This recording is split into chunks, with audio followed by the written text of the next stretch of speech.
एक मिनट, चलिए स्टार्ट करते हैं। 5 मिनट के लिए सबसे पहले रिवाइज कर लेते हैं पूरा, ठीक है। जितना पढ़ा था कल उन बातों को एक बार रिवाइज कर लेते हैं और फिर उसके बाद जो है क्वेश्चन करेंगे आज, ठीक है। ओए सब अपने अपने बिजी हैं? देखिएगा, ध्यान से सुनिएगा, ठीक। एक मिनट, सबसे पहले मैंने दो फार्मूले पढ़ाए थे, एक एम्पलीट्यूड के फॉर्म में और एक इंटेंसिटी के फॉर्म में। तो ये A net square is equal to क्या था, A1 square plus A2 square plus 2A1 A2 cos 5। और मैंने आपको बताया था कि एक फार्मूला याद रखिएगा और दूसरा आप बदलना सीखिएगा। इसकी जगह पे आप क्या लिख सकते हो, मैंने आपको बदलने का तरीका बताया था। अगर आई होगा तो उसकी जगह पे ए स्क्वायर, और अगर रूट आई होगा तो उसकी जगह पे ए, ऐसा कर सकते हो। तो यहां पे ए नेट है ना, तो यहां पे क्या हो जाएगा आई नेट, और यहां पे क्या हो जाएगा I1 प्लस I2 प्लस 2।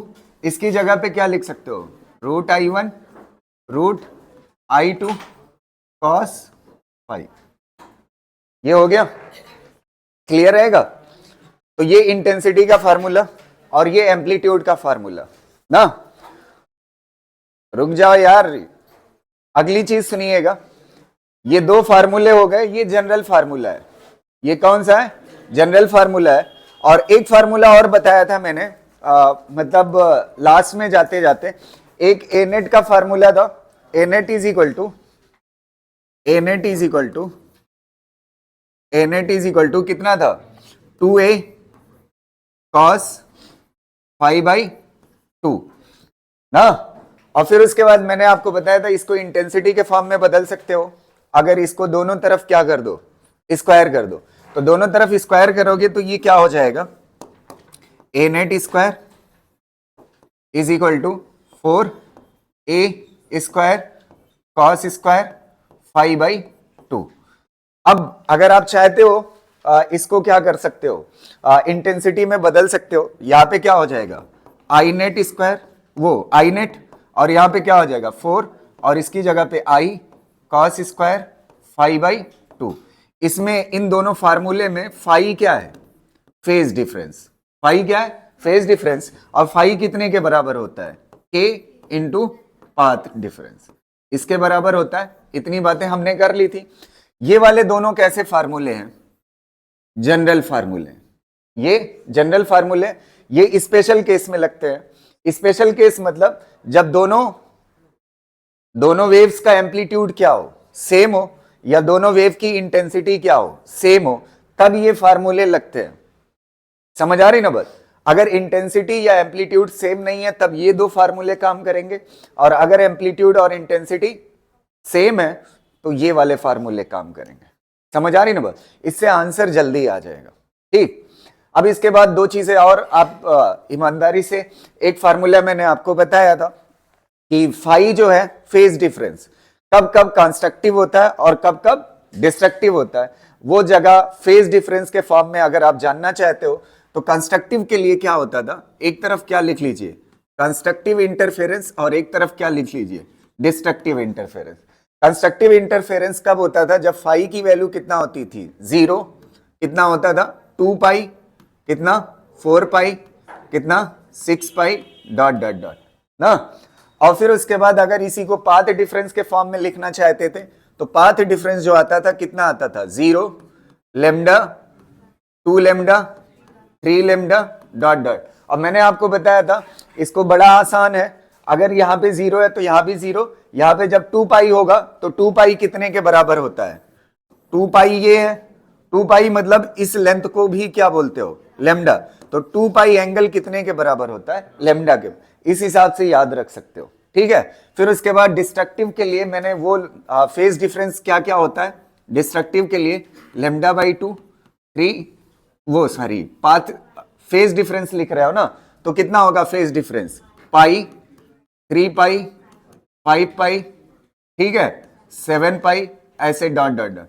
और पाथ डिफरेंस कितने के बराबर था, लेमडा बाई 2 और 3 लेमडा बाई 2 और 5 लेमडा बाई 2, ऐसे डॉट डॉट ना। क्लियर है? यहां पे पाई की जगह पे कितना आएगा, पाई मतलब आधा, आधा मतलब लेमडा बाई 2, तो इस हिसाब से आप रिप्लेस कर सकते हो। और इसका जनरल फार्मूला मैं बता के गया था, अगर फेज डिफरेंस का लिखना है तो कितना होता है, n इंटू 2 पाई, और अगर पाथ डिफरेंस पता करना होता है तो कितना, path difference is equal to n into lambda. यहां पे n की वैल्यू कहां से शुरू होती है, 0 1 2 3 डॉट डॉट। ऐसे ही इसका बताया था, फाइव इज इक्वल टू कितना होता है, 2n माइनस 1, और इंटू कितना होता है, यहां पे क्या होता है, पाई होता है। और पाथ डिफरेंस का फार्मूला बताया था जनरल, 2n माइनस 1 और कितना होता है, लेमडा बाई 2। और n की वैल्यू यहां पे कहां से शुरू होती है, 0 से नहीं, इसमें 1 से शुरू होती है। इसमें कहां से शुरू होगी, 1 से। जब यहां पे 1 पुट करोगे तो कितना हो जाएगा, 2 माइनस 1 पाई ना, तो ये पाई आ जाएगा, ठीक है। और अगर यहां पे 2 पुट करोगे तो कितना हो जाएगा, 3 पाई, यहां पे 3 पुट करोगे तो कितना हो जाएगा, 5 पाई। तो ये वैल्यू कहां से शुरू होती है, 1 2 3 4 डॉट डॉट। इतनी चीजें हैं, इतने पे हमें क्वेश्चन करना है आज। समझ आ रही ना बात? स्टार्ट करें क्वेश्चन, क्लियर रहेगा। एक बार फिर बता देता हूं, ये फार्मूला जनरल है और ये फार्मूले दोनों तब है जब वेव का एम्पलीट्यूड सेम हो, तो ये, और जब वेव का क्या सेम हो, इंटेंसिटी। और ये फाई क्या है, फेज डिफरेंस। इससे आप कंस्ट्रक्टिव डिस्ट्रक्टिव दोनों पता कर सकते हो। कंस्ट्रक्टिव का फेज डिफरेंस आपको लिखा हुआ है ना, फेज डिफरेंस आप रखिए, आप निकाल सकते हो ए नेट। और डिस्ट्रक्टिव का निकालना है तो ये वाला एंगल रखना है कि नहीं, क्लियर रहेगा। चलिए इस पे क्वेश्चन करते हैं, ठीक है। सबसे पहले मैं एक क्वेश्चन एक बैच में कराया था और एक बैच में नहीं कराया था, उसके क्वेश्चन क्लैरिफाई कर देता हूं। जैसे मान लेते हैं हमारे पास ये एक सोर्स है S1 है और ये एक सोर्स है S2 है, ठीक है। और इसके बीच का जो पाथ डिफरेंस है, मतलब इन दोनों सोर्सेस के बीच की जो दूरी है वो कितना मान लेते हैं, 3 लेमडा बाई 2 है। कितना है, 3 लेमडा बाई 2। और एक स्क्रीन कह लीजिए इस तरह से लगी हुई है सर्किल में, उसके सेंटर पे ये दोनों सोर्स रखे हुए। तो मैंने आपको बताया था सबसे पहले 4 लोकेशन डिसाइड करिए। कितनी लोकेशन, 4 लोकेशन। इसकी पहली लोकेशन यहां पे मैं मानता हूं, ईमानदारी से यहां पे जब आप देखोगे तो इस सोर्स से जितनी दूरी इसकी है इस पॉइंट की, उतनी ही दूरी इसकी भी है ना। तो अगर ये x1 है और ये x2 है तो पाथ डिफरेंस कितना आएगा, 0। पाथ डिफरेंस कितना आएगा, 0। तो यहां पे पाथ डिफरेंस जहां पे 0 होगा तो फाई इज इक्वल टू क्या होता है बताइए, फाई इज इक्वल टू क्या होता है, k डेल्टा x। अगर पाथ डिफरेंस 0 तो फेज डिफरेंस भी 0 होगा। तो यहां पे फेज डिफरेंस कितने के बराबर होगा, 0। यहां तक क्लियर है। ऐसे ही इसके जस्ट अपोजिट एक पॉइंट होगा, यहां पे भी फेज डिफरेंस कितने के बराबर है, 0 के बराबर। समझ आ रहा? अच्छा, इस पॉइंट पे फेज डिफरेंस कितने का आएगा बताइए। ये S1 से दूरी इतना होगी और यहां से जो दूरी होगी इतना होगी पूरी, तो इसमें से ये पूरे में से इतना माइनस कर दोगे तो ये कितना बचेगा। यहां पे फेज डिफरेंस कितने का है, वो पाथ डिफरेंस कितने का है, डेल्टा x कितने का है, 3 लेमडा बाई 2। और यहां पे पाथ डिफरेंस कितने का था, 0 ना। अच्छा, यहां पे कितने का होगा, इसके जस्ट सामने कितने के बराबर होगा, 3 लेमडा बाई 2 के बराबर ना। अब आपको पता है जहां पे पाथ डिफरेंस 0 होता है वहां पे कौन सा इंटरफेरेंस होता है, कंस्ट्रक्टिव। फिर उसके बाद पोजीशन आएगी कौन सी, 0 के बाद 0 से कितना जाना है, 3 लेमडा बाई 2। अच्छा, 3 लेमडा बाई 2 किसकी है, कंस्ट्रक्टिव या डिस्ट्रक्टिव, डिस्ट्रक्टिव। इसके बीच में 2 पोजीशंस आएंगी, एक होगी कौन सी, लेमडा बाई 2, और फिर उसके बाद कौन सी आएगी, लेमडा, फिर उसके बाद 3 लेमडा बाई 2 ना। ये कौन सा है, कंस्ट्रक्टिव। फिर उसके बाद कौन सा आएगा, डिस्ट्रक्टिव। फिर कौन सा आएगा, कंस्ट्रक्टिव। फिर कौन सा, डिस्ट्रक्टिव। अच्छा, यहां से देखिए, यहां से कौन आएगा, लेमडा बाई 2 और फिर कितना लेमडा और फिर कितना हो जाएगा 3 लेमडा बाई 2 ना। ऐसे यहां 0 से कितना है, यहां पे भी पाथ डिफरेंस कितने के बराबर 0, तो 0 से कितना है लेमडा और कितना वो लेमडा बाई 2 और कितना लेमडा। ऐसे ही इधर से आओगे तो कितना होगा लेमडा बाई 2 और ये लेमडा ना। अब आप देखिए आपसे पूछा जाता है नंबर ऑफ ब्राइट फ्रिंजेस कितने, मतलब ब्राइट प्लेसेस कितने होंगे। तो इसमें अगर आप देखोगे एक ये है जहां पे पाथ डिफरेंस 0 होता है, एक ये हो गया और एक ये हो गया, दो लोकेशन पे ब्राइट बनेगा। अब ये तीसरा और ये चौथा और ये पांचवा और ये कितना छठा, तो ब्राइट फ्रिंजेस कितनी होंगी 6 ब्राइट, कितना बनेगा 6 ब्राइट। अब इसके बाद आपको ढूंढना है डार्क, तो डार्क कितना 1 2 3 4 5 6, तो कितना होगा 6 डार्क। समझ आ रही ना वो, क्यों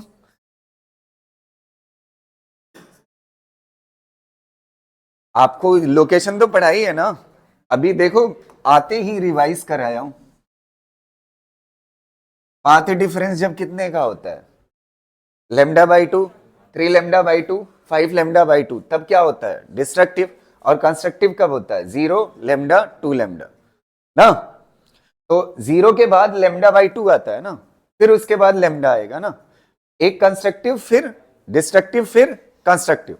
तो ऐसे यहां पे जब आप देखोगे इस वाले पेज पे, तो यहां पे कितना है पाथ डिफरेंस 0 और यहां पे कितना है 3 लेमडा बाई 2, तो 0 और 3 लेमडा बाई 2 के बीच में क्या आएगा लेमडा बाई 2 और लेमडा, मतलब कितने कितने के गैप पे होता है लेमडा बाई 2 के। तो लेमडा बाई 2 पे पहले क्या बनेगा डिस्ट्रक्टिव, फिर लेमडा बाई 2 और ऐड होगा तो क्या बनेगा कंस्ट्रक्टिव, फिर लेमडा बाई 2 पे और ऐड होगा तो क्या बनेगा डिस्ट्रक्टिव। तो ऐसे हमने जोड़ लिया, इस हिसाब से कर ले जाओगे, करिए इसको। चलो कर लिया, अगला देखिएगा।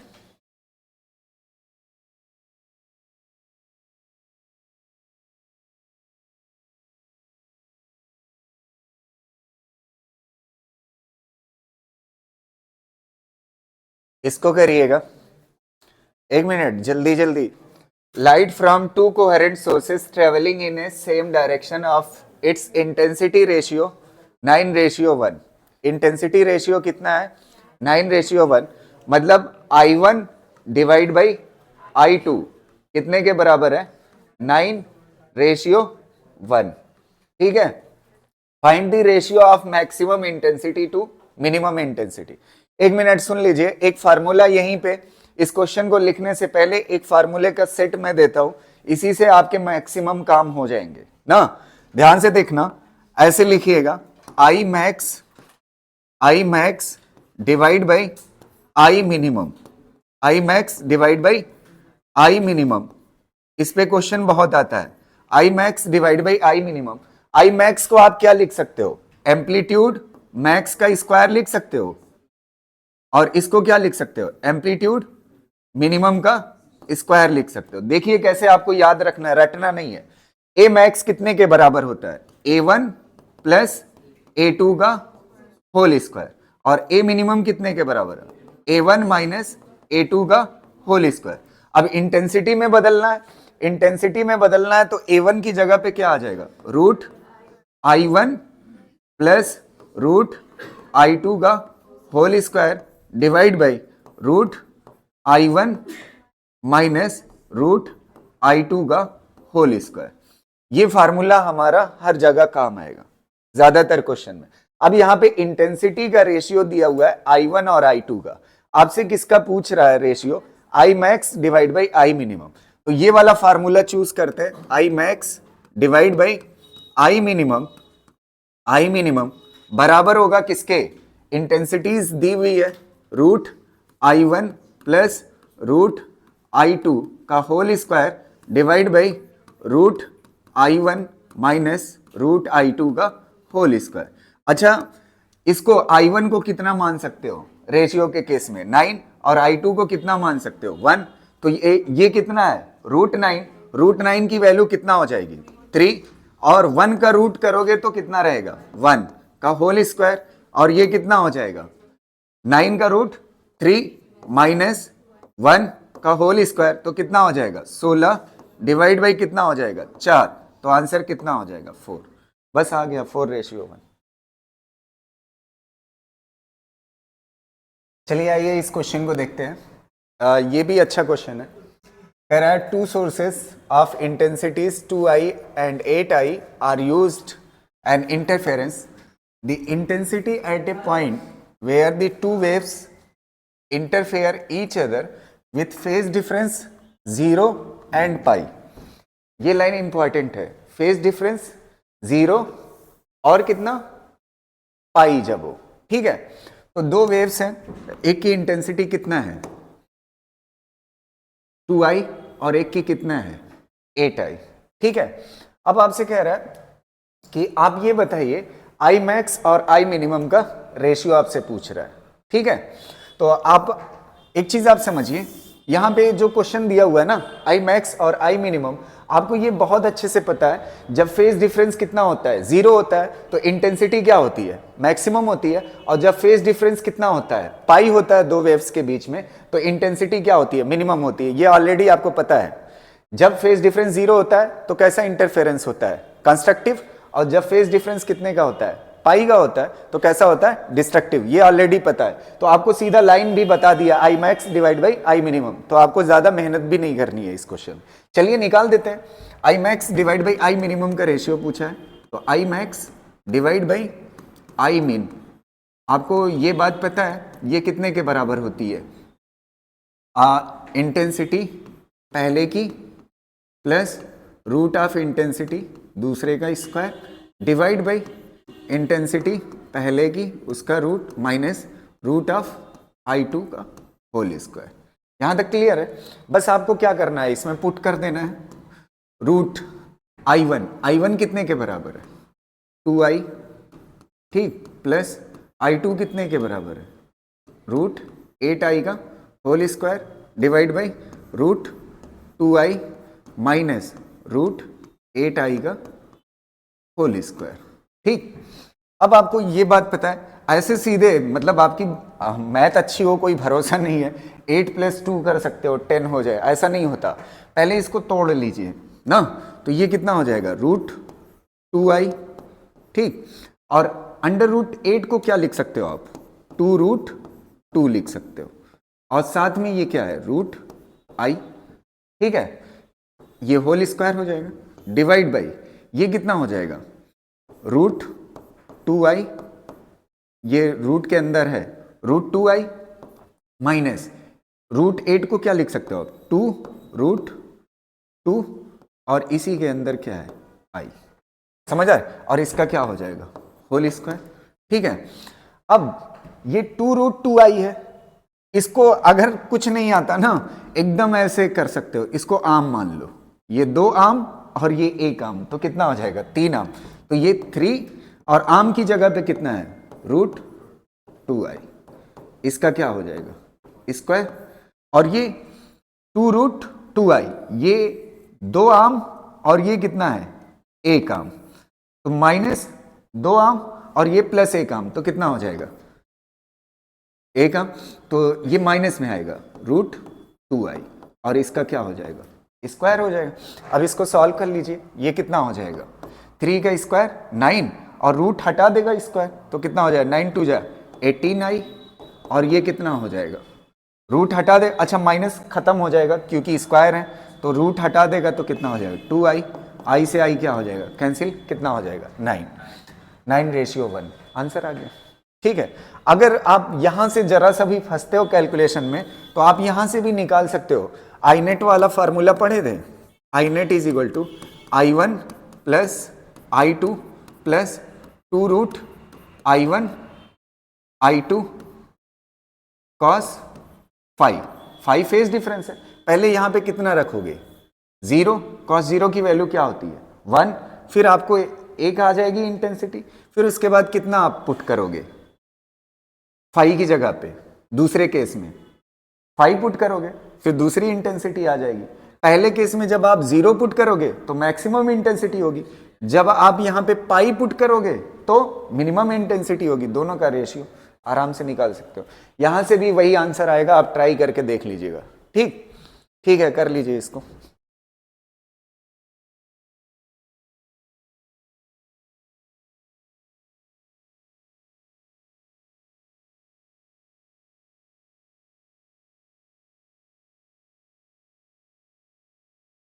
ये वाला क्वेश्चन देखिए, एक मिनट रुको, क्वेश्चन करो यार। The periodic wave of intensity, यहां पे 2 कर लो। 2 periodic waves of intensities I1 and I2 pass through a region at the same time in the same direction. The sum of maximum and minimum intensities is, sum of maximum and minimum intensities पूछा है। दो waves हैं, एक minute, दो waves हैं, दोनों की intensity कितना है, I1 और I2 है।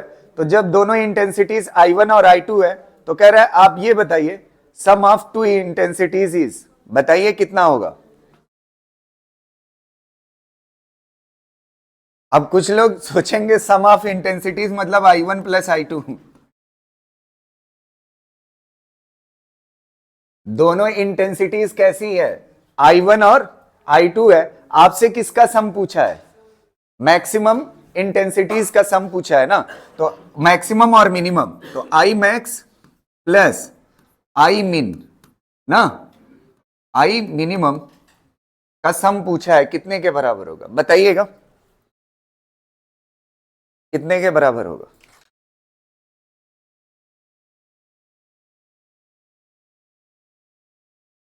ट्राई करिए, अच्छा क्वेश्चन है ये।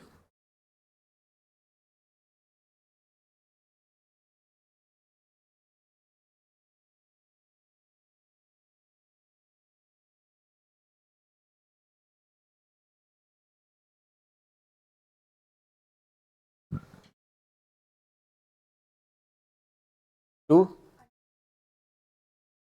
नहीं, I2 कहां गया, नहीं, एक मिनट, इसको देखो कैसे करेंगे। यहां से आप देखो, इस फार्मूले पे आ जाओ।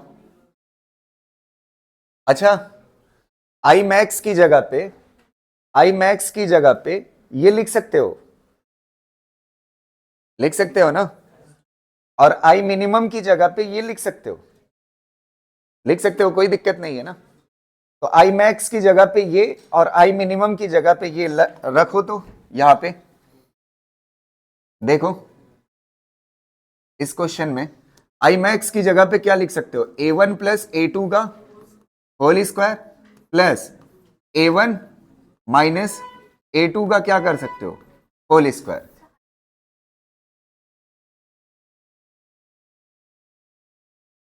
अंडर रूट, हाँ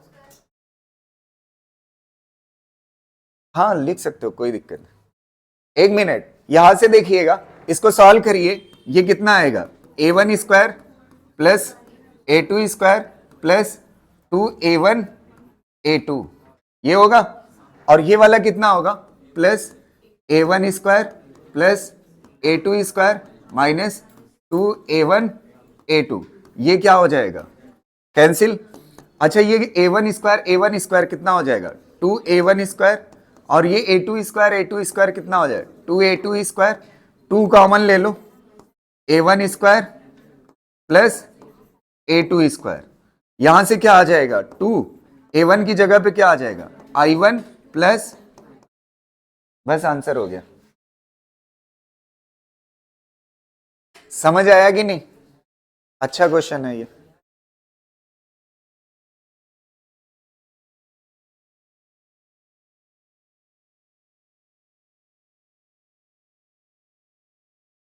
ये वाला क्वेश्चन बताइए, मैक्सिमम और मिनिमम इंटेंसिटी का रेशियो दिया हुआ है, आपसे एम्पलीट्यूड का रेशियो पूछा है, तो आई मैक्स और आई मिनिमम कितने के बराबर है? 36 डिवाइड बाई 1 के बराबर। ठीक है, तो आपसे किसका पूछा है? एम्पलीट्यूड का रेशियो।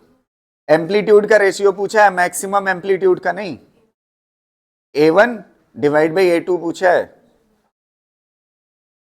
हाँ करिए, देखिए इसकी जगह पे क्या लिख सकते हो? आई मैक्स की जगह पे, आई मैक्स की जगह पे A1 प्लस A2 का होल स्क्वायर, और यहां पे क्या लिख सकते हो? A1 माइनस A2 का, वो रिलेशन जो लिखा है लिख सकते हो।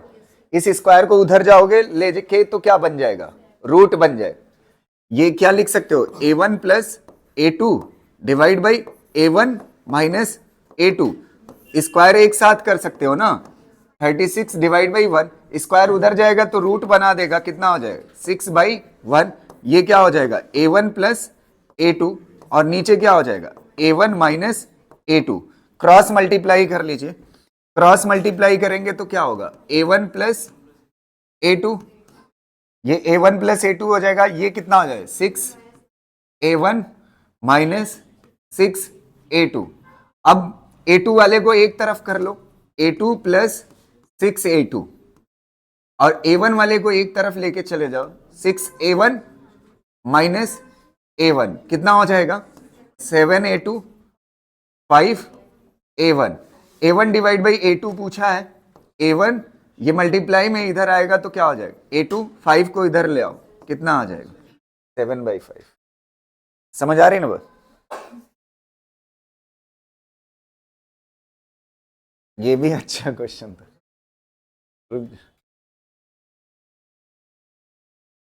अगला क्वेश्चन क्या है? ठीक है,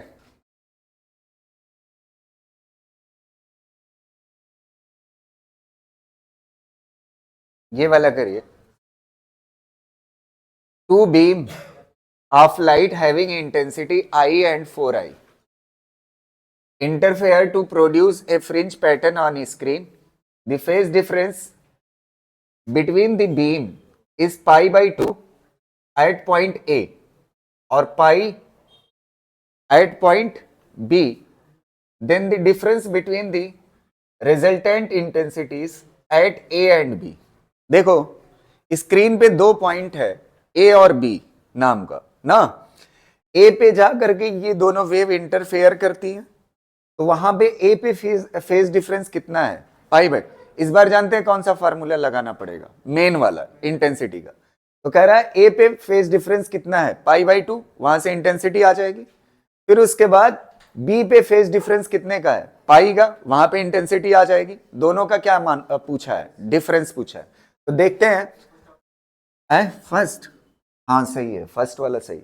I net is equal to, formula क्या होता है? I net is equal to I1 plus I2 plus 2√I1 root I2 cos phi, यही होगा ना। तो पहले वाले ए वाले पॉइंट पे कितना फेज डिफरेंस है? pi/2। cos pi/2 मतलब 90, cos 90 की वैल्यू 0, तो ये वाला हट जाएगा। पहले केस में आई नेट कितना आएगा? आई नेट पहले केस में जो आएगा, I1 कितना है? I2 कितना है? 4I, और ये तो क्या हो जाएगा? 0, तो कितना हो जाएगा? 5I। पहले केस में आ गया। अब दूसरे केस में देखिएगा, दूसरे केस में एंगल कितना है? पाई, तो cos 180 की वैल्यू कितना हो जाएगी? -1। अब यहां पे आई नेट 2 निकालिएगा, I net 2 is equal to I1 कितना है? I2 कितना है? 4I, और ये कितना हो जाएगा? माइनस आ जाएगा ना, cos 180 की वैल्यू -2, और ये कितना होगा? √I, और ये कितना होगा? √4I ना। क्लियर है? अच्छा, √4 कितने के बराबर होगा? 2, तो 2 बाहर आ जाएगा, तो 2 जा कितना हो जाएगा? 4, और √I कितना हो जाएगा? I हो जाएगा, तो कितना हो जाएगा? -4I, और ये +4I, ये दोनों क्या हो जाएंगे? कैंसिल। कितना बचेगा? I। अब इन दोनों का डिफरेंस पूछा है, 5I माइनस I कितना हो जाएगा? 4I। ठीक है, कर लीजिए।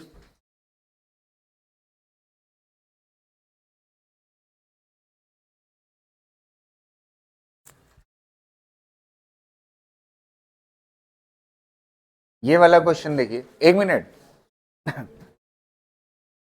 सुनिएगा, ये भी अच्छा क्वेश्चन है। To coherent sources of light interfere, the intensity ratio of to sources, intensity ratio दिया हुआ है I1 डिवाइड बाई I2, कितना दिया हुआ है? I1 डिवाइड बाई I2 कितना दिया हुआ है? 1/4 दिया। अब कह रहा है for this interference pattern if the value of intensity इतना is equal to 2 alpha plus 1 divide by beta plus 3, then alpha by beta will be. ये क्वेश्चन अच्छा है, ध्यान से देखिएगा। I1 दिया हुआ है, सबसे पहले I मैक्स निकालते हैं। क्या निकालते हैं? I max. तो I मैक्स का फार्मूला कितने के बराबर होता है? I मैक्स का फार्मूला जो होता है under root I1 plus under root I2 का क्या होता है? Whole square. Under root I1 कितने के बराबर लिया जाएगा? 1, और I2 कितने के बराबर? 4। तो ये कितने के बराबर होगा? 1 का रूट करोगे कितना होगा? 1 ही, प्लस 4 का रूट करोगे कितना हो जाएगा? 2। तो 1 प्लस 2 की पावर 2 कितना हो जाएगा? 9। ये हो गया। I मिनिमम निकाल लेते हैं। I मिनिमम के फार्मूले में क्या होता है? यहां पे रूट, यहां पे क्या लग जाता है? Root I1 minus root I2 का होल स्क्वायर। तो I1 कितने के बराबर है? 1। तो 1 का रूट करोगे 1 ही रह जाएगा, माइनस 4 का रूट करोगे तो कितना हो जाएगा?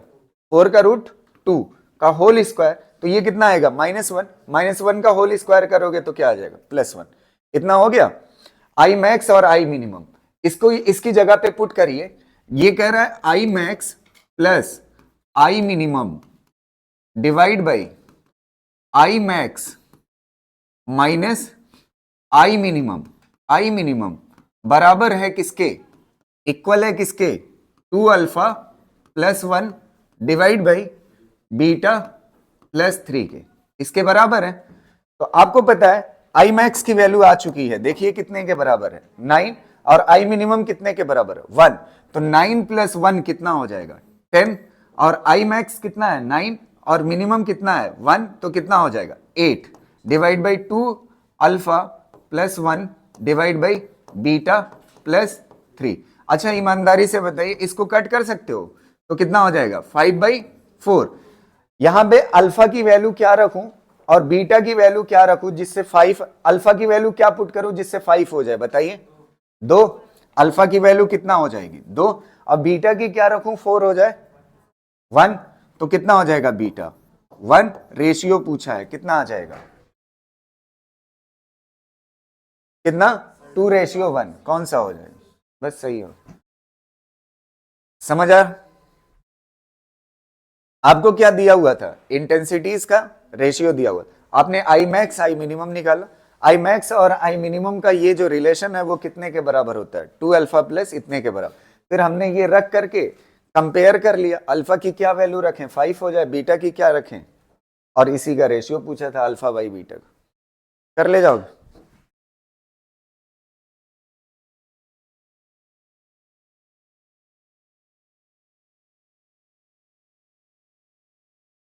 अगला क्वेश्चन देखिए। एक एक टॉपिक यहां पे लिखते हैं, फ्रिंज विजिबिलिटी। लिखिए फ्रिंज, इस पे एक क्वेश्चन करेंगे, fringe visibility. Fringe visibility intensity के ऊपर, हालांकि YDSC पढ़ते तो और अच्छा समझ आता, कोई दिक्कत नहीं, काम चल जाएगा। I max minus I minimum divide by I max plus I minimum ना।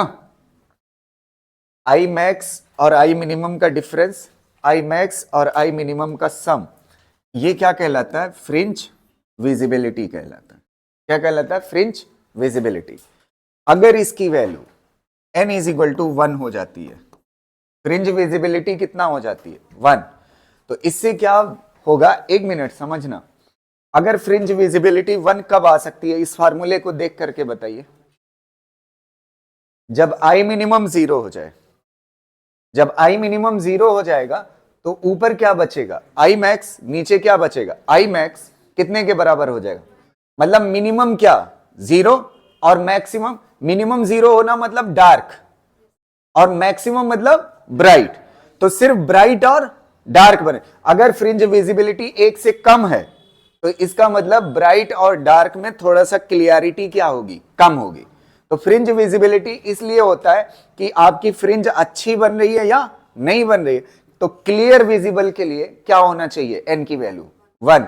तो क्लियर विजिबिलिटी के लिए, क्लियर विजिबिलिटी के लिए, clear visibility, visibility, clear visibility के लिए एन की वैल्यू कितने के बराबर होना चाहिए, 1। अदरवाइज ऑलवेज एन की वैल्यू क्या होगी, ऑलवेज, ऑलवेज एन की वैल्यू जो होगी वो लेस देन 1 होगी। लेस देन क्या होगी, अरे ऊपर डिफरेंस है नीचे सम है, तो ये वैल्यू क्या होगी, 1 से, 1 से क्या होगी, कम होगी हमेशा। समझ आ रही ना बात।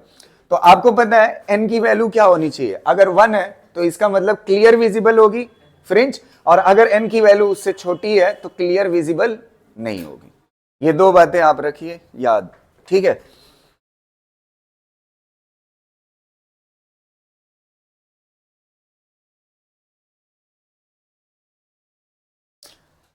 अच्छा, एन की वैल्यू निगेटिव हो सकती है, हाँ नहीं हो सकती, मिनिमम मैक्सिमम से थोड़ी बड़ा हो जाएगा, है कि नहीं, ये चीज क्लियर है।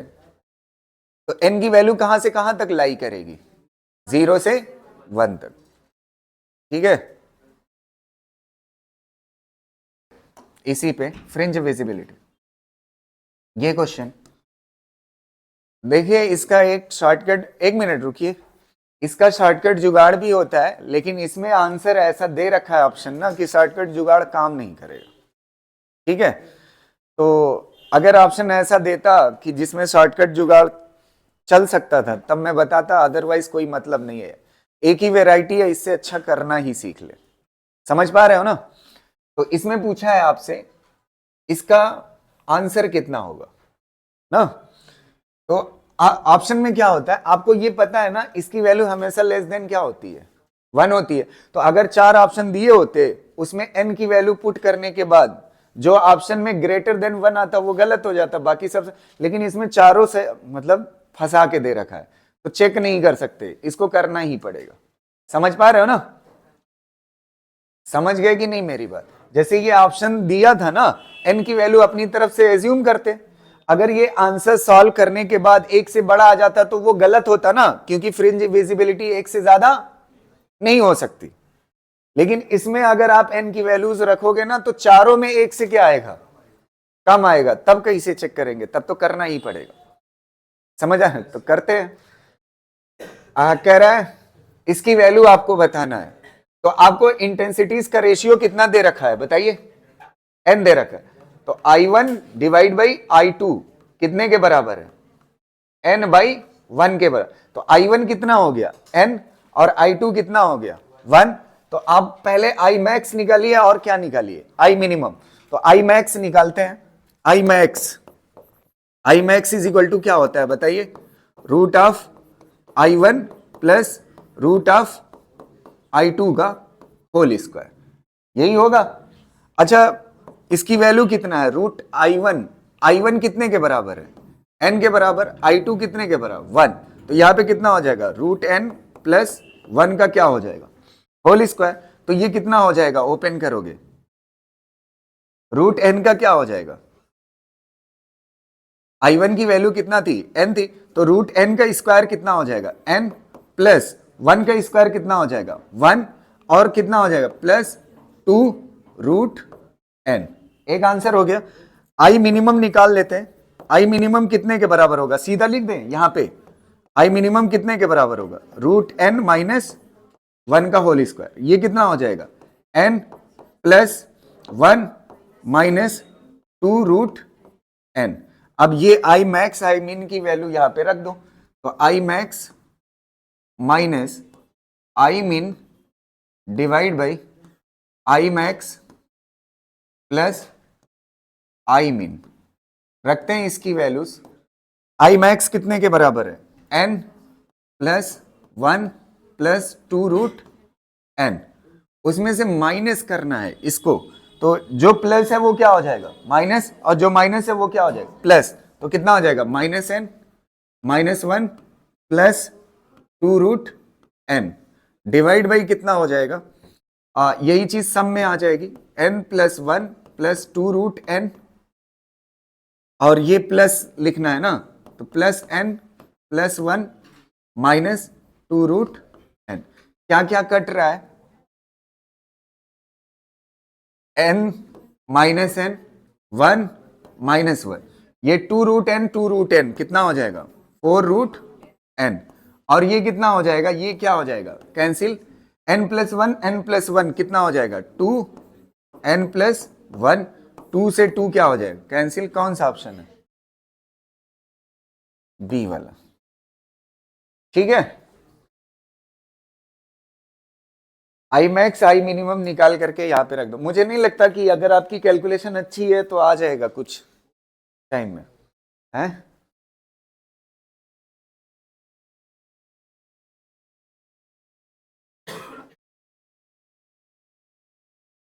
चलो हेडिंग डालो, young double slit experiment.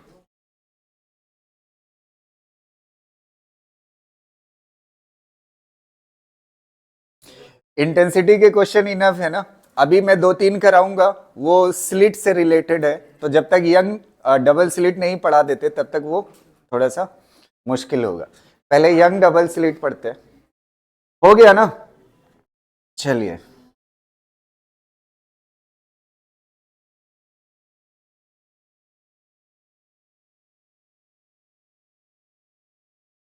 Heading डालिए।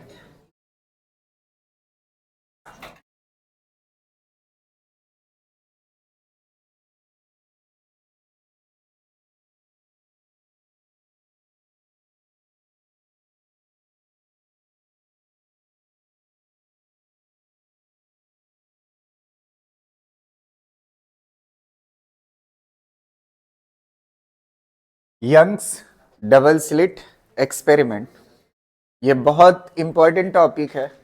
YDSE, शॉर्टकट में आप कह सकते हो YDSE। ठीक, इसमें क्या होती है? YDSE में एक स्क्रीन होती है सामने, और यहां पे 2 स्लिट्स होती है।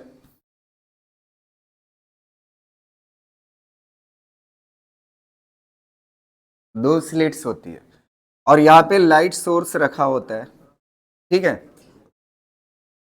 लाइट सोर्स, ध्यान से सुनना। ये जो स्लिट है और ये स्क्रीन है, इसके बीच की दूरी जो होती है वो D के बराबर होती है, कैपिटल D के बराबर होती है, कैपिटल D। ये दूरी किसके बीच में है? स्लिट और स्क्रीन के बीच में। अच्छा, इस कॉन्सेप्ट को एक वर्ड बोला जाता है कि ये जो स्क्रीन है ऐसे रखी हुई है ना, और ये जो स्लिट है ना इसी लाइन में है, इस तरह से देखिए, स्लिट ऐसे है ना, दोनों स्लिट को जो लाइन ज्वाइन कर रही है वो भी किधर है? ऊपर है। तो ये स्क्रीन के दोनों क्या है? पैरेलल है। तो अभी पैरेलल कॉन्सेप्ट हम पढ़ रहे हैं, यंग डबल स्लिट। समझ आए? ऐसा भी हो सकता है, स्लिट ऐसे हो सकती है दोनों, समझ आ रही ना बात? ऐसा भी हो सकती है।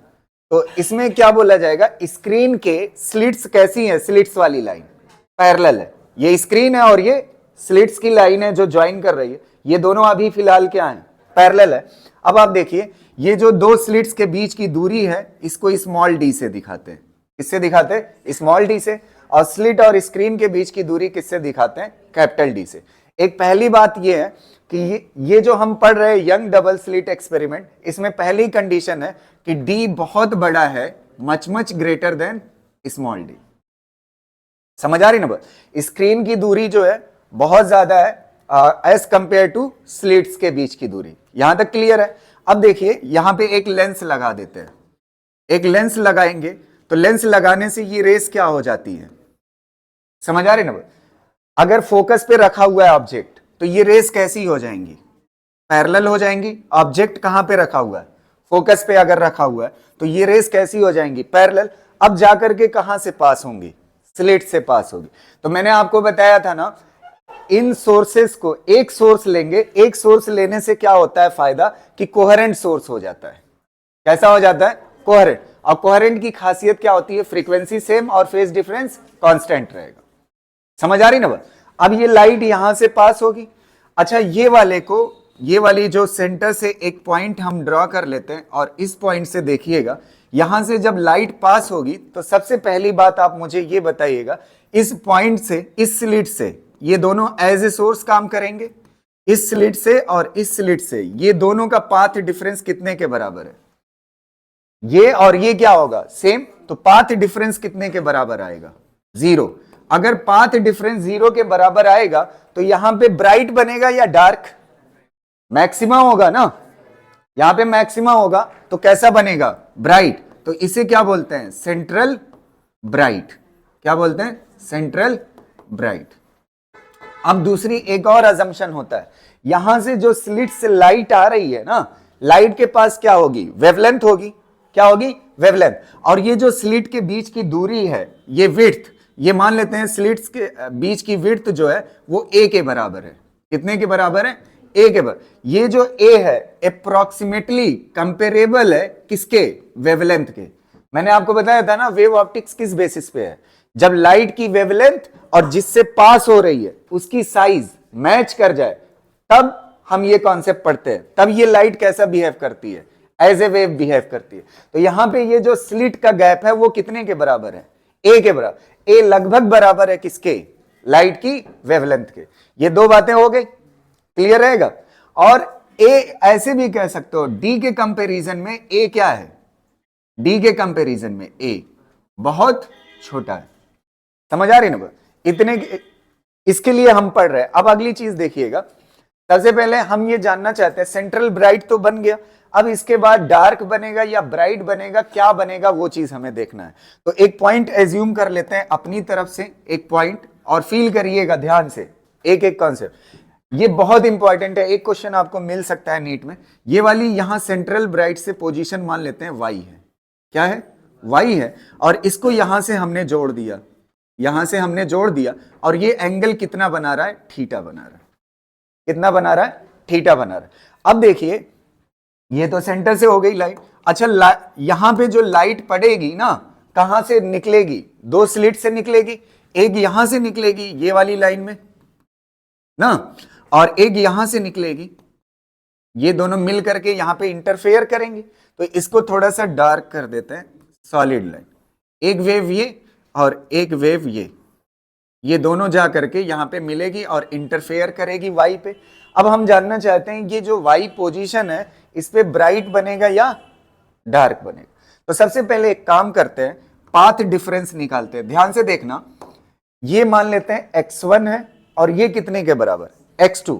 तो x2 माइनस x1 कर दोगे तो इस पॉइंट का क्या निकल आएगा, पाथ डिफरेंस निकल आएगा। एक काम करते हैं, यहां से एक परपेंडिकुलर लाइन ड्रॉ करते हैं, परपेंडिकुलर ड्रॉ करने के बाद आप ईमानदारी से बताइएगा इतना हिस्सा एक्स्ट्रा है कि नहीं है, यही क्या है आपका डेल एक्स है, यही है ना पाथ डिफरेंस।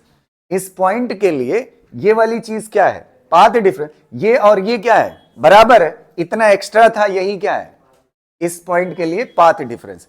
अब इस x की वैल्यू कितनी होगी, थोड़ा ध्यान से सुनिएगा।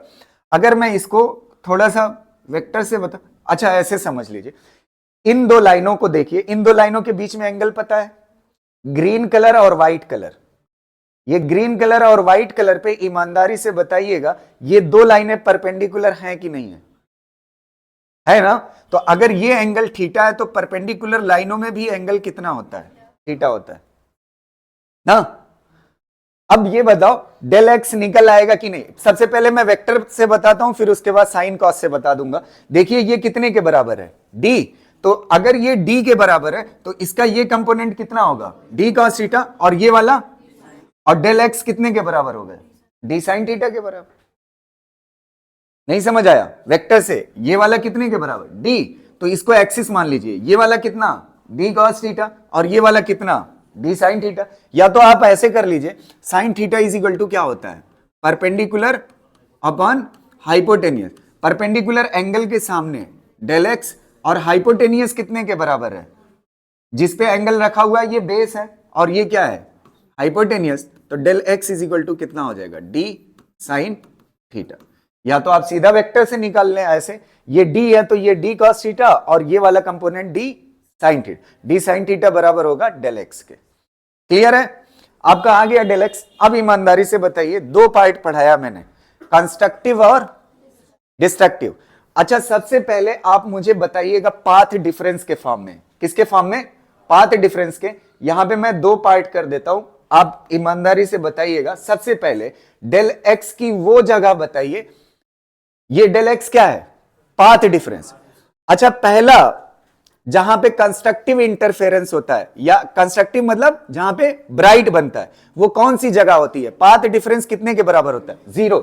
जब यहां पे 0 लोगे, अच्छा एक काम और करते हैं, थोड़ा सा और एक बात समझ लेते हैं। सबसे पहले ये del x is equal to D sine theta हो गया, तो del x is equal to D. ईमानदारी से बताना, कई जगह फिजिक्स में मैं ये बात पढ़ाया हूं, जब एंगल थीटा बहुत छोटा हो तो उस वक्त साइन थीटा बराबर होता है किसके?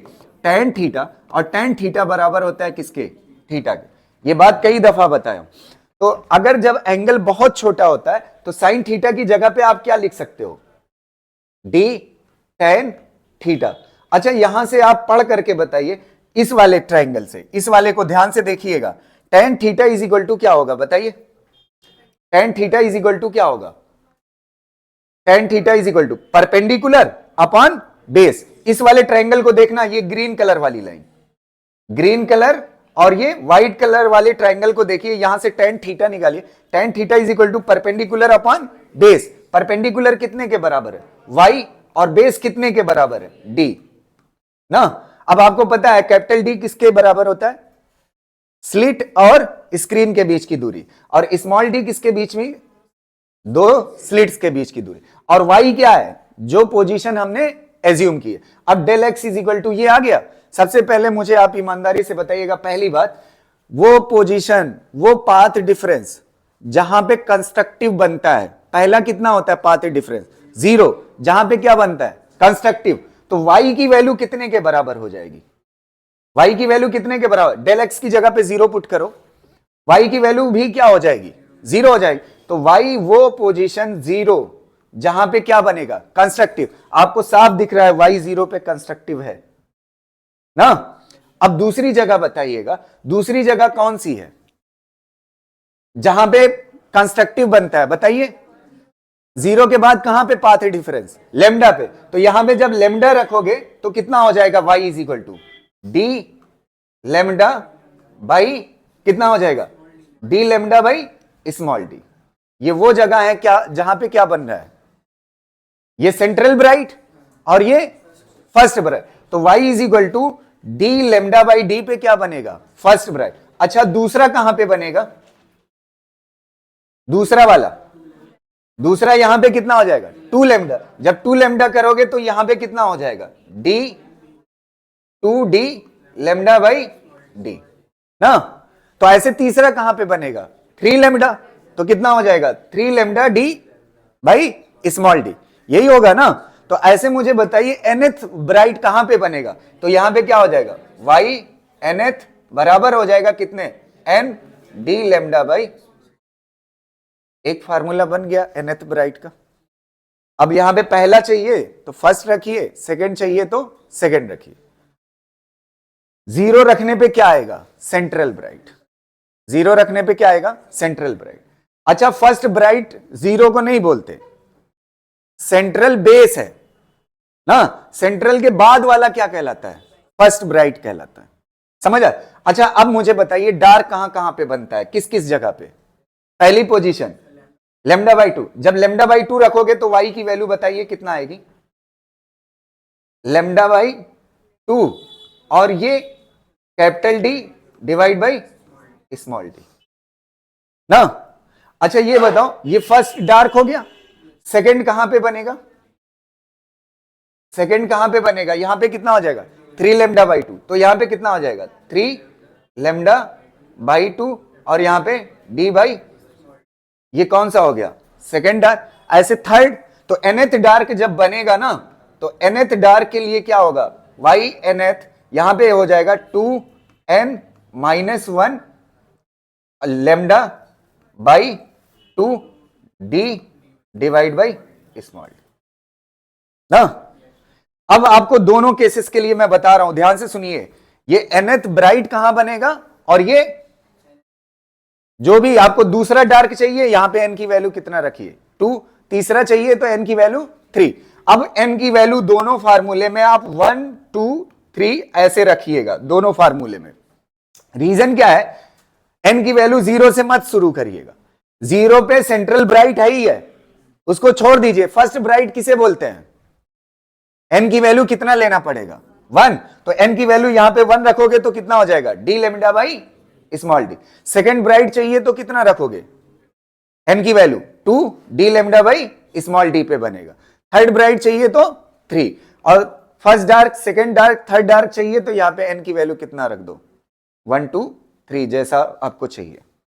समझ आ रही ना, इसको कर लीजिए फिर आगे बात करते हैं। अभी मैं आपको रटा दूंगा, आप चिंता ना करिएगा इस चीज की, ठीक है।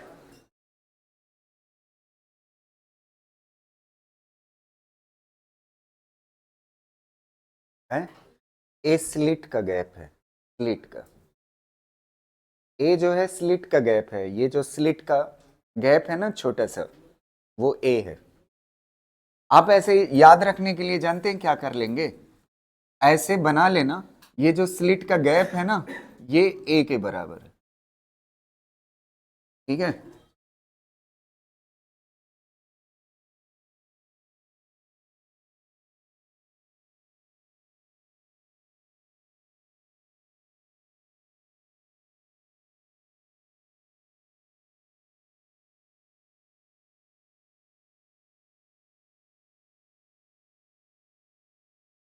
समझ गए ना, ये दोनों जनरल फार्मूला है। अगर आपको nth ब्राइट पता करना है तो इस फार्मूले से, और अगर आपको nth डार्क पता करना है इस फार्मूले से। और फिर मैं बता दे रहा हूं, सेंट्रल ब्राइट को फर्स्ट ब्राइट नहीं बोलते, उसको क्या बोलते हैं, सेंट्रल ब्राइट। n की वैल्यू दोनों फार्मूले में किससे शुरू होगी, 1 से शुरू होगी, ठीक है। क्लियर रहेगा ना। चलिए यहां तक हो जाने के बाद अब एक चीज हेडिंग डालिए, फ्रिंज विड्थ। अभी मैं ये सारी चीजें याद दिल करवा दूंगा। फ्रिंज विड्थ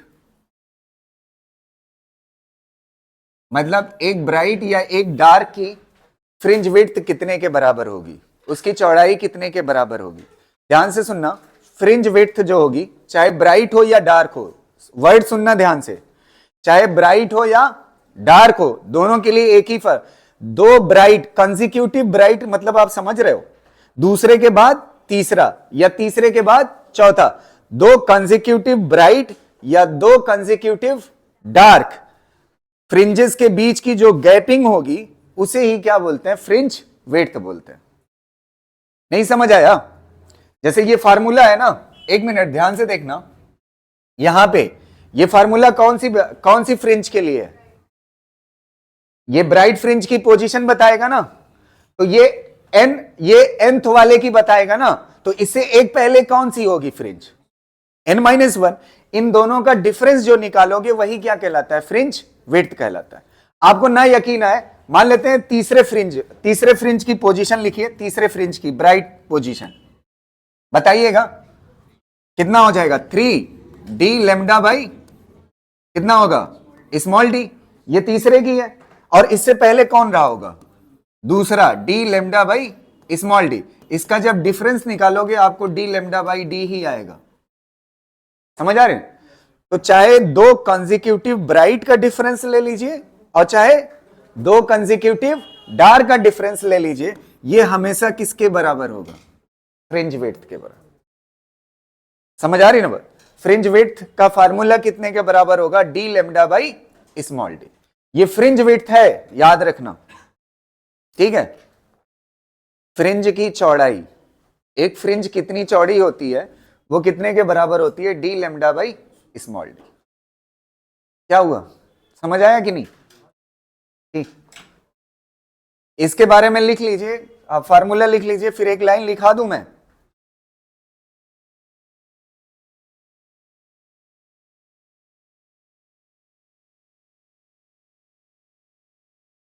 लिखा दें, डिफरेंस बिटवीन टू कंसेक्यूटिव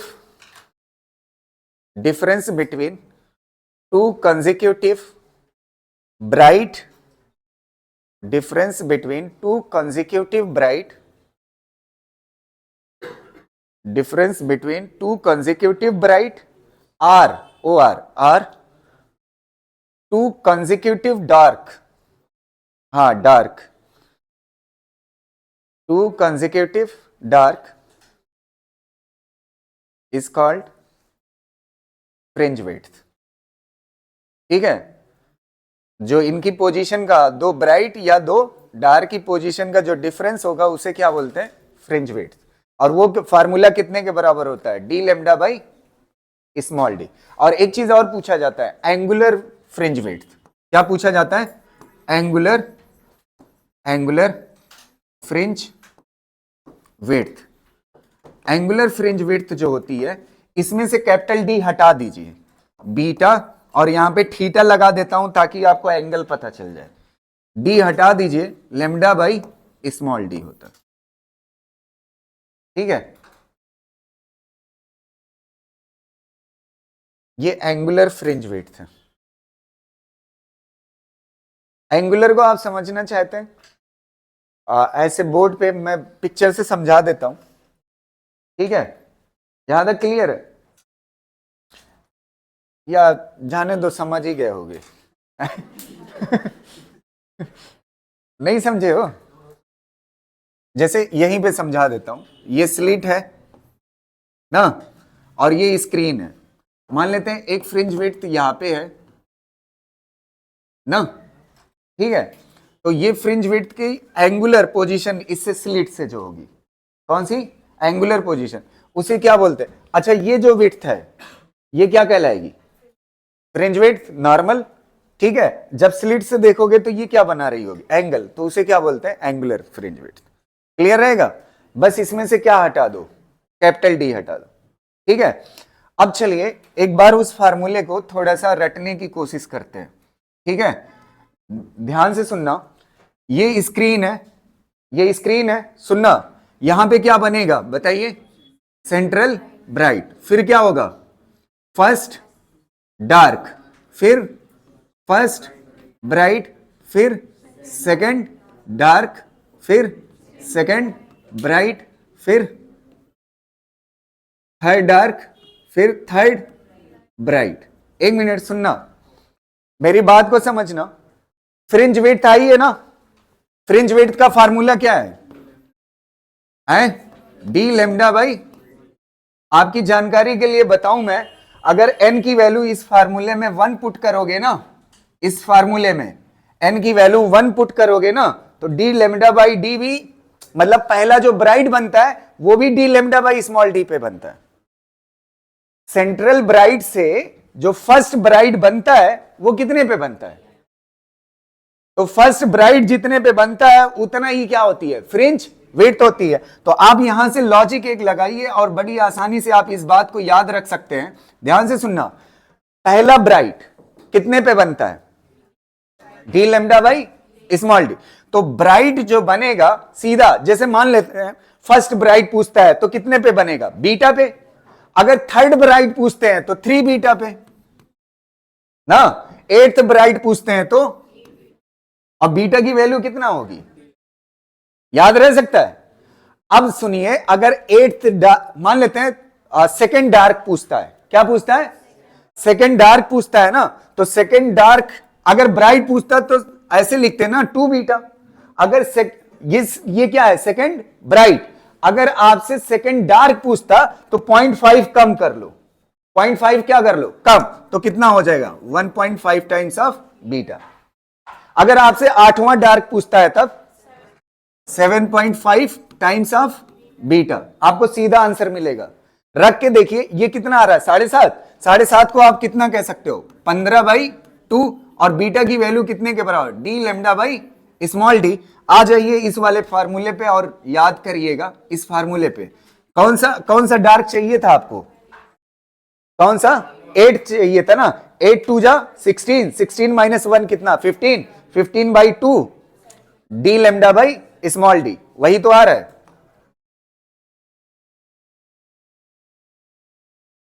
समझ गए ना? एक बार बोलिए फिफ्थ डार्क, फिफ्थ डार्क कितने पे? 4.5 टाइम्स ऑफ फ्रिंज विड्थ, और फिफ्थ ब्राइट, बस हो तो गया। अब आराम से क्वेश्चन कर सकते हैं हम। क्लियर रहेगा ना? हो जाएगा? चलिए अब क्वेश्चन करते हैं, याद रह जाएगा। अब एक मिनट, एक चीज और समझते हैं। ये जो एक्सपेरिमेंट हमने किया है ना, ये एक्सपेरिमेंट एयर में था, या जो कैलकुलेशन हमने पढ़ी है इसमें मीडियम क्या था, इसमें जो भी चीजें हमने पढ़ा है ये किसके अंदर पढ़ा है? Young double slit experiment. Medium कैसा था? एयर था। अगर किसी मीडियम की बात करेंगे, अगर मान लेते हैं ये एक्सपेरिमेंट वाटर में हो गया या किसी और मतलब किसी दूसरे मीडियम में हो गया, तब जानते हैं फार्मूले में क्या करना होगा। ध्यान से सुनना, ये जो फ्रिंज विड्थ का एक स्टेप वाइज मैं चल रहा हूं, ध्यान से सुनना। अगर मैं फ्रिंज विड्थ की बात करूंगा, किसकी बात करूंगा? Fringe width. तो फ्रिंज विड्थ का फार्मूला क्या आया था? बीटा। और बीटा कितने के बराबर आया था? Beta D lambda by small D. ये किस में था? एयर। अगर ये मीडियम में हो जाएगा ना तो डिवाइड बाई क्या कर देना? बीटा एयर डिवाइड बाई क्या हो जाएगा? म्यू इज इक्वल टू क्या हो जाएगा? फ्रिंज विड्थ किसमें? मीडियम में हो जाएगा। समझ आ रही ना बात? मतलब जो भी फार्मूला अभी आपने पढ़ा है उसको क्या करना है आपको? डिवाइड बाई म्यू करना। अच्छा एक मिनट ध्यान से सुनना, एक बार मेरे साथ फिर बोलिएगा, सुनिएगा। अगर मैं आपको सेवेंथ ब्राइट पूछता हूं एयर में, तो आपका आंसर क्या होगा? 7 टाइम्स ऑफ बीटा। अगर आपसे सेवेंथ डार्क पूछता हूं तो कितना होगा? 6.5 टाइम्स ऑफ बीटा होगा।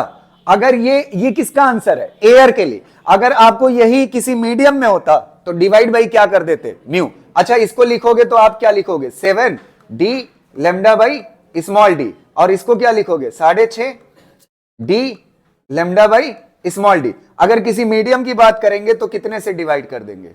म्यू म्यू ना। तो एक थ्योरेटिकल क्वेश्चन का आंसर दे सकते हो। फ्रिंज विड्थ क्या हो जाती है अगर दूसरे मीडियम में ले जाओगे? एयर छोड़ करके कम हो जाती है। समझ आ रही ना बात? क्लियर रहेगा ना? इसको कर लीजिए। अब मैं आपको ऐसे नहीं लिखा रहा हूं, ध्यान से सुनना। ये मैं आपको लिखने का तरीका बता रहा हूं कैसे लिखिएगा प्रोफेशनली, वो तो मैंने सिखा दिया आपको, ठीक है। ये जो फार्मूला है ना, ये किसके लिए है? एयर के लिए। इसमें डिवाइड बाई म्यू कर दो तो किसके लिए हो जाएगा? मीडियम के लिए। ये फार्मूला किसके लिए? डार्क के लिए। इसको डिवाइड बाई क्या कर दो? म्यू कर दो तो किसके लिए हो जाएगा? किसी मीडियम में हो जाएगा। कर लीजिए इन दोनों फार्मूले को लिख करके।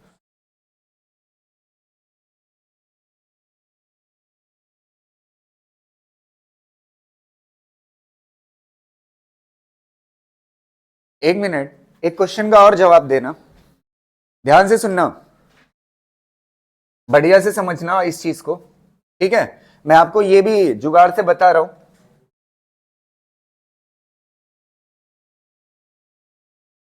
ना ये किसका आंसर है? 7th bright. और ये किसका आंसर है? 7 डार्क ना। ये फ्रिंज की पोजीशन है ना। 7th ब्राइट कहां पे होगा?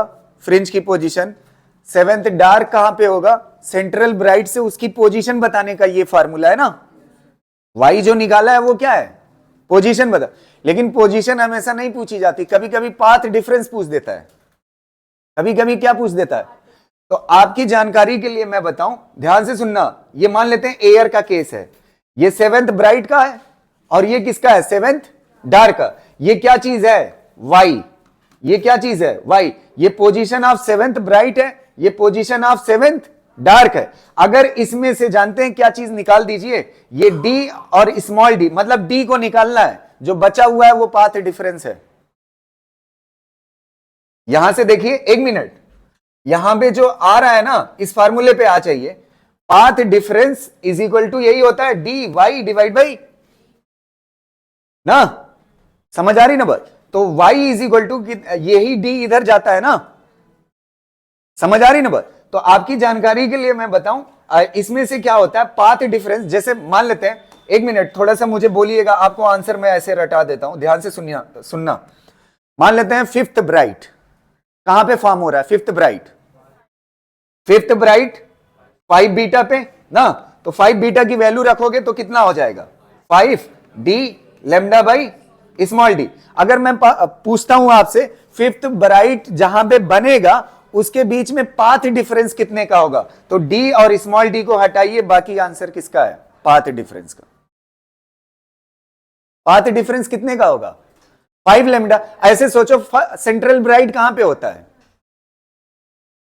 सेंट्रल ब्राइट कहां पे होता है? 0 पे। सेंट्रल ब्राइट कहां पे होता है? 0। और फर्स्ट ब्राइट कहां पे? Lambda. Second bright 3 lambda. Third bright और फोर्थ और फिफ्थ 5 लेमडा। पाथ डिफरेंस ही तो है ना लेमडा। समझ पा रहे हो ना? तो कहने का सेंस ये है कि आपसे सिर्फ एक क्वेश्चन नहीं पूछा जाएगा कि 7th ब्राइट कहां पे बनता है या 8th ब्राइट कहां पे बनता है, 8th ब्राइट का पाथ डिफरेंस भी पूछा जा सकता है। तो मान लेते हैं, अच्छा ये बताओ 10th ब्राइट कहां पे बनेगा? 10th ब्राइट कहां पे बनेगा? 10 बीटा पे। ये किसका आंसर है? Y position. तो 10 कैपिटल डी, ये कितना हो जाएगा? D lambda by small D. ये दोनों हटाइए, ये 10 लेमडा क्या है? Path difference. अगर मान लेते हैं आपसे पूछते हैं 10th डार्क का पाथ डिफरेंस कितना होगा, तो पहले आप क्या निकालिए? 10th डार्क का पोजीशन, तो कितना हो जाएगा? 9.5 बीटा। अब इसको क्या लिख लीजिए? बीटा को 9.5 और बीटा की जगह पे क्या हो जाए? D lambda by small D. इसको हटाइए, 9.5 लेमडा, ये क्या है? Path difference. समझ आ रही ना बात? तो पाथ डिफरेंस और पोजीशन दोनों निकाल सकते हो। क्लियर रहेगा ना? चलिए आप क्वेश्चन की तरफ चलते हैं। लिखोगे इसको? अगर आपने सीख लिया है इसको अपनी लैंग्वेज में लिख लीजिए, ठीक है? नहीं तो 4 दिन बाद निकल जाएगा।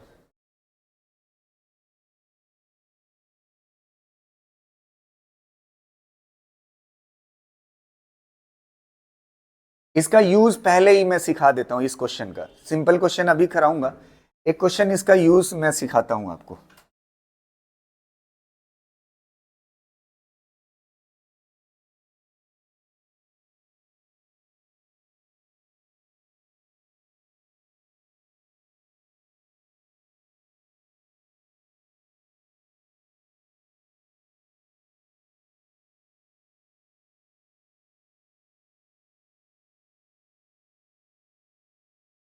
एक आखिरी बात बोल दीजिए, अगर मैं कहता हूं 8th ब्राइट किसी मीडियम में बन रहा है, एयर में नहीं, 8th ब्राइट किसी मीडियम में, तो कितना आंसर होगा बताइए?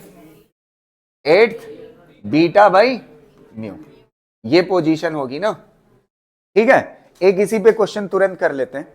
YDSC इज परफॉर्म्ड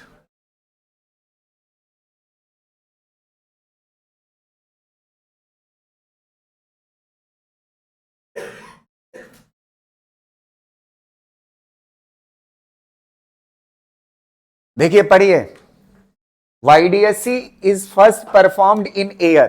पहले किस में परफॉर्म की? एयर में। Then in a medium. Air से किस में? मीडियम में। Other than air it is found that 8th bright fringe in medium. कौन सी bright fringe? 8th bright fringe. 8th bright fringe मतलब 8 बीटा मैच करती है किससे? 5th dark lies in air. 8th bright किसमें? मीडियम में। तो 8th ब्राइट डिवाइड बाई क्या हो जाएगा? म्यू। मैच करती है किससे? किससे मैच करती है? 5th dark in A. 5th dark in air मतलब 4.5, 5 से 0.5 कम कर लोगे बीटा ना। बीटा बीटा क्या हो जाएगा? म्यू इज इक्वल टू कितना हो जाएगा? 8/4.5। आंसर हो गया। देखिए कितना जल्दी। समझ आ रही ना बात?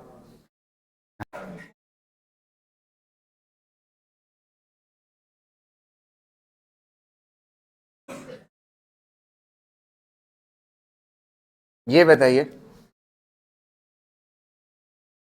If the distance is 1 metre between first bright and 4th dark, इसके बीच में जो डिस्टेंस है, अच्छा दोनों एक चीज आप पढ़ लेना, दोनों एक साइड है या सेंट्रल ब्राइट की, या अलग साइड है?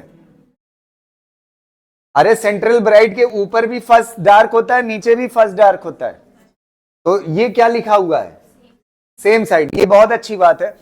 कह रहा है फर्स्ट ब्राइट और फोर्थ डार्क के बीच की दूरी कितने के बराबर है, कितने मीटर के बराबर, 1 मीटर के बराबर। ये 1 मीटर लिखा हुआ है, 1 मीटर के बराबर। तो आप ये बताइए फ्रिंज विड्थ कितना होगी ना। अच्छा, तो फर्स्ट ब्राइट कहां पे होता है, बीटा। फर्स्ट ब्राइट कहां पे होता है, बीटा। और फोर्थ डार्क कहां पे होता है, 3.5 बीटा। इसका जो डिफरेंस है वो कितने के बराबर है, 1 मीटर। तो इसका डिफरेंस कितना है, बीटा पूछ रहा है, कितना आएगा ये 3.5 में से 2.5 times beta is equal to कितना हो जाएगा 1। तो beta is equal to 1 divide by 2.5 कितना हो जाएगा 10 डिवाइड बाई 25 कितना हो जाएगा 2 डिवाइड बाई 5 कितना हो जाएगी फ्रिंज विड्थ। बस आंसर हो गया। समझ आ रही ना बात, ठीक है, थैंक यू। 1 मिनट।